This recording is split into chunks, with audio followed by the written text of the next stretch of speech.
Page 294. Fernando looked around at the adobe houses of his village. Suddenly, he got an idea. Adobe was smooth and white, almost like paper.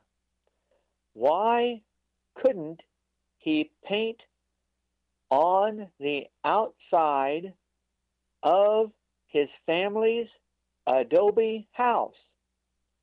No, Papa said.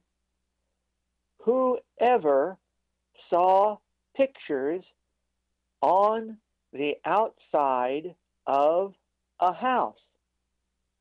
No, Mama agreed. What would the neighbors say? Page 295. Fernando looked at his pots of paint and was very unhappy. He wanted to paint pictures more than anything else he could think of.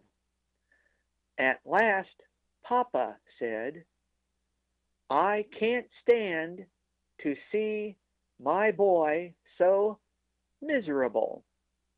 All right, Fernando, go ahead and paint on the house. Mama said, do your best, Fernando.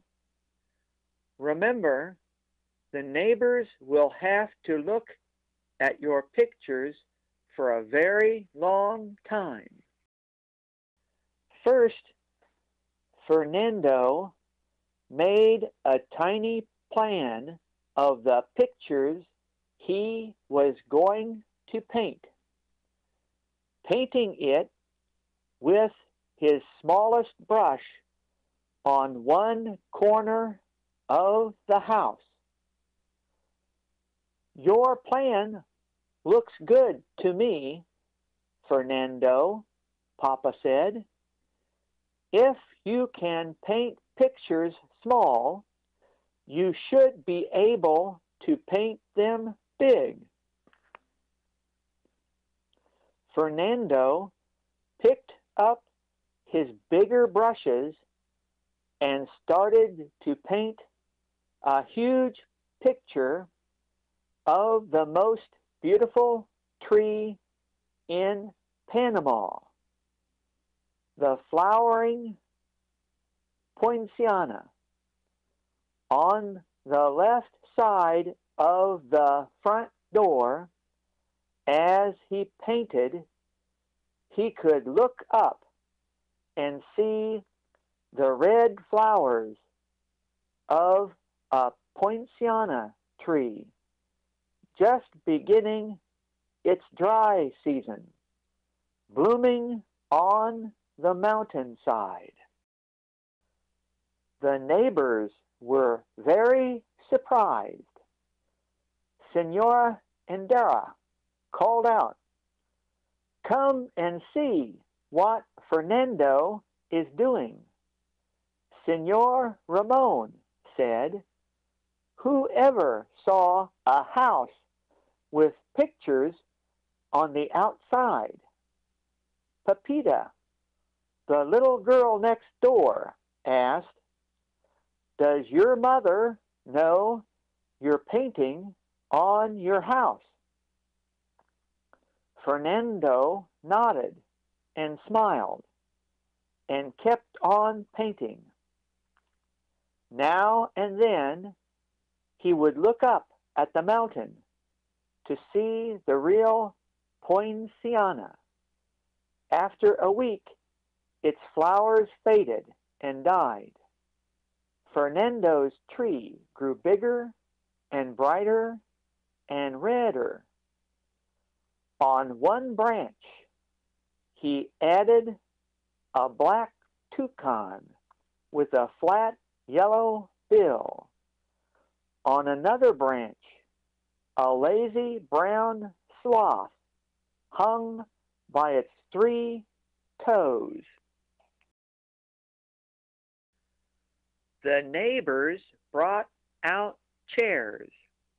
While Fernando worked, they drank coffee and watched him paint. Next, he painted the wall on the other side of the door. An imaginary vine with flat green leaves and huge purple blossoms crept up the wall. Word spread about the little painter of Sabana Grande.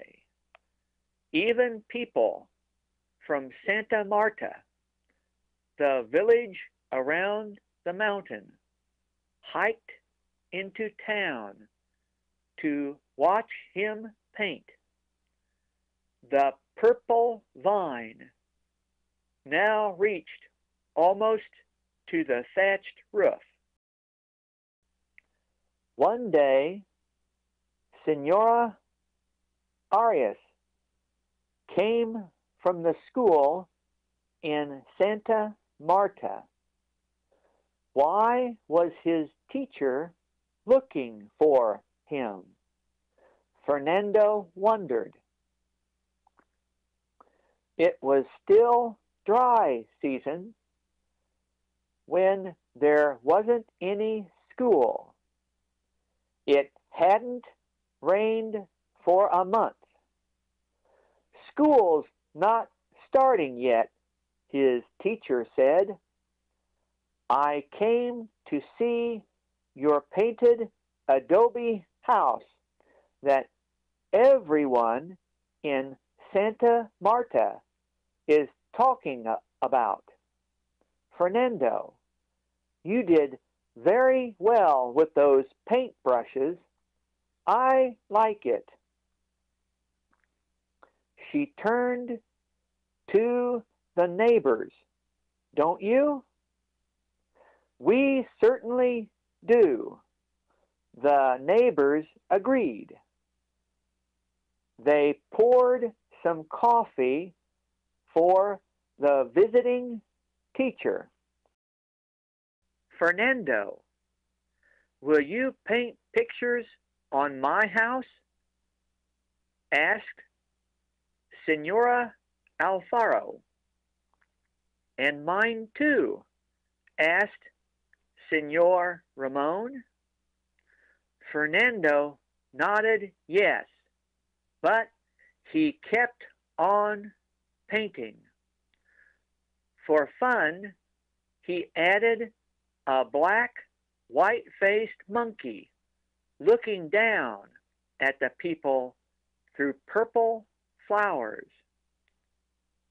Next to the door, he painted a big red and yellow rooster flopping its red comb as it crowed a loud cock-a-doodle-doo. Above the door, he painted the word Casa Familia Espino, so people would know that this was the home of the Espino family. Page 307. Now his pictures were finished. Fernando sat down with his teacher and the neighbors. Everyone said kind words about his paintings. Fernando said nothing. He just smiled and thought to himself, there are still 6 adobe houses left to paint in Sabana Grande.